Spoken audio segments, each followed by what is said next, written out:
Laughter in the dark. The bridge was silent now. Only two remained. Caden Ferrisborn stood at the main console, armor scorched and sealant-stained, helm at his side. Sorny Nayevnahe hunched over the control banks, adjusting cracked readouts with calloused fingers. "Warp engines are offline," she said through her thick accent. "I cannot route enough power for translation." A low thumping echoed through the walls. Not mechanical, not human. A slow, deliberate knock on reality. She checked the instruments, her face tightened. "The Gellar field is failing. We do not have long." Sidon keyed open the Vox. "Sull, status of the gene seed?"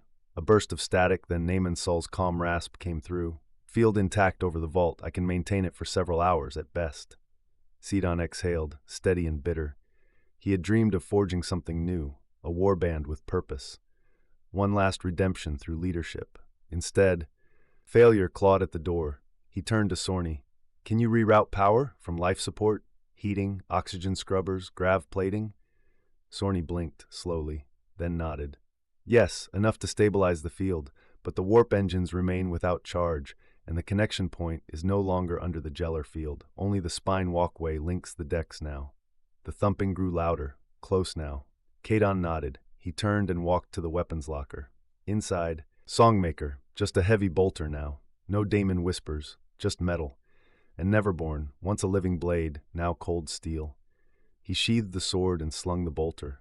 Sorny looked over, eyes narrowed behind her frost-touched brows. "What are you going to do?" He laughed once, a joyless sound. "I'm going to fight the forces of chaos," he said, each word thick with bitter irony. And with that, he turned toward the airlock. Sorny watched him go. She never understood Kadon, never followed him. Her loyalty was to Valkaran, not this cold pragmatist of a man. But still, she turned back to the console, flipped the ship-wide Vox to transmit. "All crew, prepare for 0G vacuum and void temperatures." She switched it off. The system powered down instantly. She had needed the juice. Every lumen on the bridge went dark. The Perfuga groaned, bulkheads flexing as the ship surrendered its final reserves to the Gellar field. Frost crept over the consoles. Ice webbed across the viewport.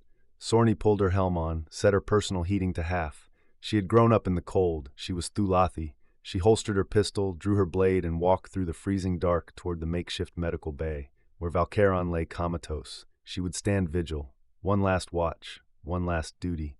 The bridge of the Perfuga was empty, silent. The void outside whispered with hungry things. And slowly, ice began to form. The Joybringer. The generator room hummed, not with power that had long since gone, but with devotion. The hymns of his followers echoed across the metal bulkheads, a choral drone of laughter, moaning, and whispered ecstasy. The air shimmered with warp bleed, the walls wept, the floor pulsed like warm flesh beneath rusted metal. The entity of joy smiled. There were still those aboard who resisted, who fought against pleasure, against unity, against the gift of happiness. Foolish, blind. But he would help them. He would teach them. He could feel Caden moving, something dangerous, intent. He could feel Moyle too. The man blinked in and out of his awareness like a bad memory. There and not there, a ghost that refused to settle. The entity did not understand why, only that it was wrong. The warp surrounded the ship like a tide waiting to crash, but still, it was held back. That was the flaw. The prison, the pain, the Gellar field, that cursed bubble of order. Ronald Markham still existed somewhere in the depths of his mind, the scribe, the coward. He knew the rules, that this pocket of sanity was all that held them between realities. That, in the materium, he was a shadow, just another warp blister, another hallucination. But in the warp, he would be a demigod, he would spread joy to the stars, and so he waited, smiling. "Soon," he whispered to no one. "Soon I will be everywhere." They dragged a man before him, a trembling crewman, eyes wild, begging in blubbered breaths. His feet scraped across the metal floor as acolytes hissed and laughed around him. They were beautiful now, stage 4 of the Trinova malady. Their limbs had warped into jointed, clawed things. Many moved on all fours now, skittering like joyous dogs. Their faces had split down the center, 2 beaked jaws clicked in eager harmony. From their spines, spine tendrils had emerged, long, wet, and quivering with anticipation. At the end of each tendril, a stinger like a needle fan, the soul-drinking organ. Once, the stingers had drained souls slowly, painfully. Now they impaled. Each appendage was lined with nerve clusters, thousands. When they fed, they did not feed on blood. They fed on anguish, emotion, shattered spirit. Every victim was a meal of memory and pain, every scream a choir note, every heartbeat a communion, and that was their gift. He was stage 5. He did not need to feed on one. He could feed on all. He opened his arms as the acolytes sang. The sea took her name, and the sea took her kin. Yes, he would give joy to the universe. He was the tide. He was the whisper in the snow. He was coming. Astalon crouched behind a cluster of coolant pipes, half submerged in shadows that steamed with chemical mist. His blade rested in one hand, motionless. His breathing was slow. He watched Ronald Markham, or what was left of him, standing in a makeshift chapel built from broken scaffolds, altar crates, and stripped servo conduits. The bastard had made himself a pulpit, a throne. He'd always had that look, Astalon thought. Too quiet, too eager to blend in. Never trust the quiet ones. This was as far as he could flank. The path around the hall was caved in, the ducts warped. He'd have to go through the front, and it wasn't going to be clean. At least 5 infected stood between him and the pulpit. Fully stage 4. He'd dealt with them before, back in the preprint world when the cult had accidentally seeded the water system. Stage 4s were fast, aggressive. Their spines hardened into bony carapace ridges, and their limbs could climb walls like beetles. But he also knew their weakness. The head split too low, beaks wide and close to the deck. Tunnel vision. Get below them. Cut upward, stay low, stay fast. Behind them stood a swarm of lesser threats, stage 2s and 3s, hunched and twitching, limbs half-formed, singing tuneless songs under their breath. Manageable. But then there was Markham. He had never seen stage 5, didn't even know it was possible. The thing at the altar was almost unrecognizable. His bulk had swelled with muscle and warp-slick growths. His stinger alone was 8 feet long, barbed and coiling in the air behind him like a scorpion's tail made of nerve endings. And he was preaching, gibbering, laughing. He held his arms wide, basking in his own lunacy. Astalon exhaled slowly. He should have joined the Ministorum. A sudden klaxon split the air. Astalon froze. He didn't recognize that one. Not the usual warning tones for pressure breaches or reactor surge. Then ping. The Voxcaster mounted on the rusted bulkhead flickered to life. The infected barely noticed. They hissed and clacked their broken jaws, heads twitching to unseen rhythms. Markham was still preaching, arms raised in mock divinity. The speaker crackled, the sound distorted. A voice, the woman from the bridge. Her accent was thick, icy, determined. All crew, prepare for 0G, vacuum and void temperatures. Astalon smiled. Ah, he said, that'll do it. A second klaxon screamed, lower, deeper. He stepped into the doorway of the pseudo-chapel. One infected lunged. He caught it mid-pounce, blade sliding through its throat. Its body fell twitching. He grabbed the emergency breather still clipped to its belt, unused. He slipped it on, then raised his voice, clear and cold. Brother Markham! The congregation froze. Snarling faces turned. Markham looked up from his altar, expression faltering the instant he saw Astalon. All that warped bravado, gone. Astalon gave him a small, toothless grin. Be with you in just a moment. He secured the breather's seal. Hiss, click. Then, with a deep metallic groan, the air pumps died. Rooms already vented pulled at the chapel. Wind shrieked. The temperature dropped like a blade. Frost raced across the walls, crackling over metal. Steam hissed from every surface as moisture exploded into the vacuum. Infected howled, boils burst. Stage 2s stumbled, clutching their throats, eyes bulging, choking. Stage 4s clung to walls, limbs tearing as joints snapped under decompression. Markham screamed something, inaudible in the storm. But Astalon didn't hear it. He was already moving, charging, through airless cold, through steam and bone and cracking carapace. Blade drawn, stalker's work. And Markham was the prey. He waded into the infected with surgical wrath, blade flashing, stinger wounds bleeding, warpicker steaming. The storm of decompression had disoriented them, and the Trinova malady did the rest. The stage 4s, feral, wall-clinging beasts, thrashed wildly. Their heads hung low, tunnel vision locked down, stingers flailing with no control. One struck its own kin, severing limbs. Another impaled the floor, hissing. Astalon didn't hesitate.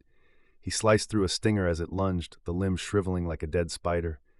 As it dropped, he wrenched the stinger free and rammed it into the thorax of another. the infected exploded. Its carapace shattered as the imprisoned warp soul within the stinger detonated on contact with another corrupted flesh vessel. The third staggered, its arm pierced by a flailing stinger. It screamed. Astalin moved fast, blade to the spine, down, clean, no poetry. Then only one Stage 4 remained. It loomed at the back of the hall, guarding Markham, shielding him like some corrupted sentinel. Markham gibbered atop his makeshift throne of welded crates, his stinger half frozen, curling with fractal veins of ice. "I didn't mean anything," he whimpered. Then, a blur, the prisoner, forgotten, dying, choking without a mask, threw himself onto the last infected. The two slammed into a ruptured coolant pipe. A snap hiss of freezing vapor, both froze mid-movement, trapped, encased in a shining tomb of ice. Astalon turned, last breath steaming inside his mask. Only Markham remained. The creature clung to his iron throne, moaning, stinger cracking, snap, as ice split it off at the root. Markham howled. Astalon stepped forward. "You should have stayed a scribe." He plunged the blade through Markham's neck. The creature's limbs twitched, his eyes froze over. His final breath escaped as the ghost of a song. Astalon stood there, boots mag-locked to the deck, as silence reclaimed the chamber. He looked around. Dead. All of them, cold and broken. He knelt, tore a cloak from a frozen infected, shook the blood-flecked frost off its edge, and wrapped it over his shoulders. He turned toward the corridor. One emergency lumen still flickered above the exit. He walked toward it, didn't look back. "Just like old times," he said to Markham's twitching corpse, and then he was gone. Several decks below in snow and metal. Moyle crawled along the piping, every movement agonizing in the cold. His coat was soaked. Ice rimed the edge of his breather. The snowfall was heavier now, falling not from above but inward, as if the void around the perfuga had forgotten gravity. He slid under a half-collapsed girder and dropped onto the catwalk. Ahead, the reactor interface chamber stretched into flickering dark. Half the room was still under the Geller field. The other half bubbled with violet aurorae, tendrils of unreality licking the grated floor. The steel hissed and warped where warp met real space, curving like wax around unseen shapes. Moyle didn't stop. He limped to the first coupling bracket, an armored bulk cable clamped into the ruined wall.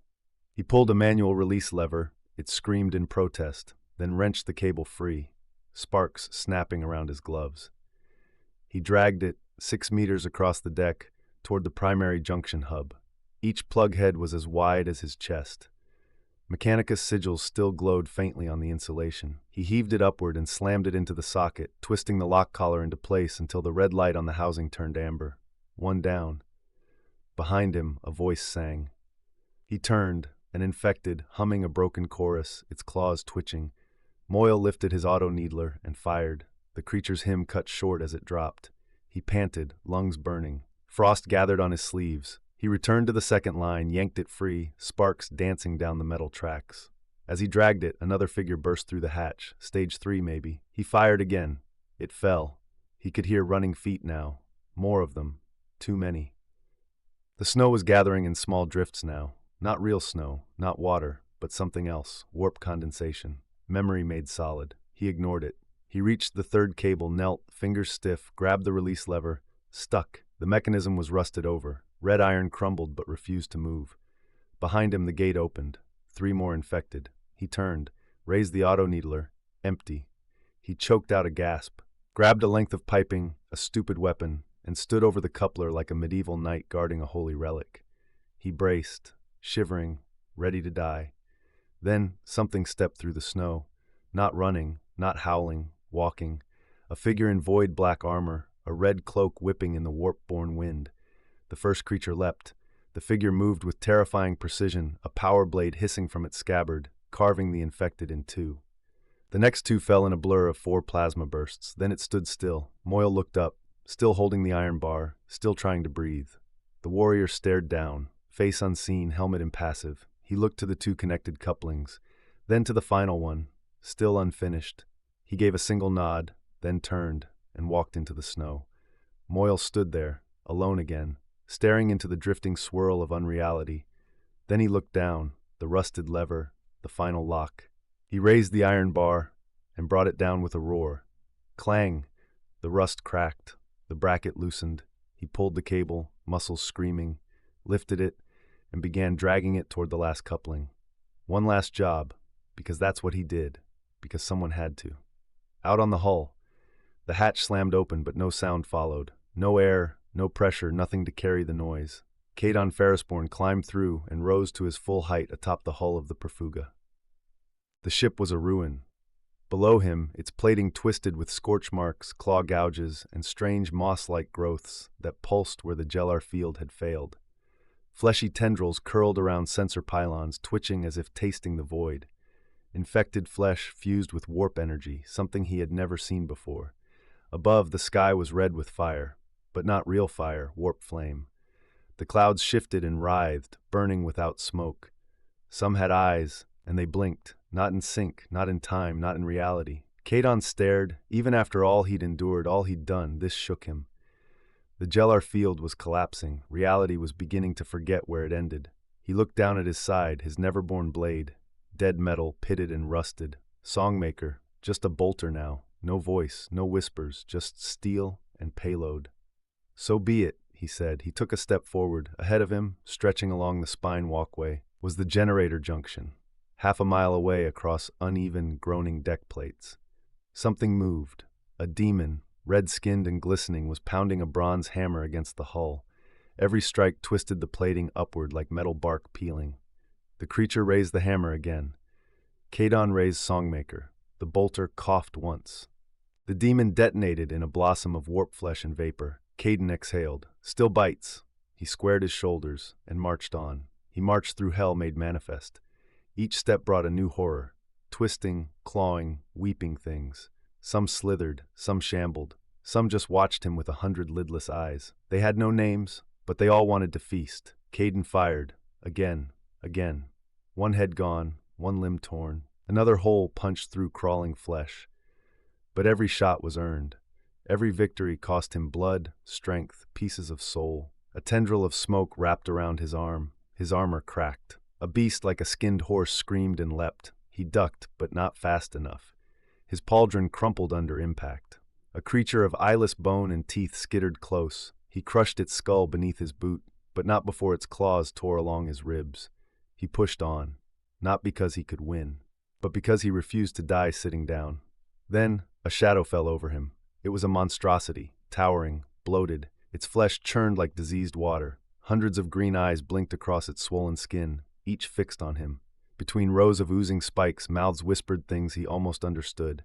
He raised Songmaker, pulled the trigger. Click, empty. The daemon hooted with laughter, a wet bellow like air through a corpse's lungs. He took a breath. Pain. Blood. No victory. His legs trembled. The warp around him hummed. Smaller beasts circled, all hooves and limbs, sniffing him like dogs around a dying lion.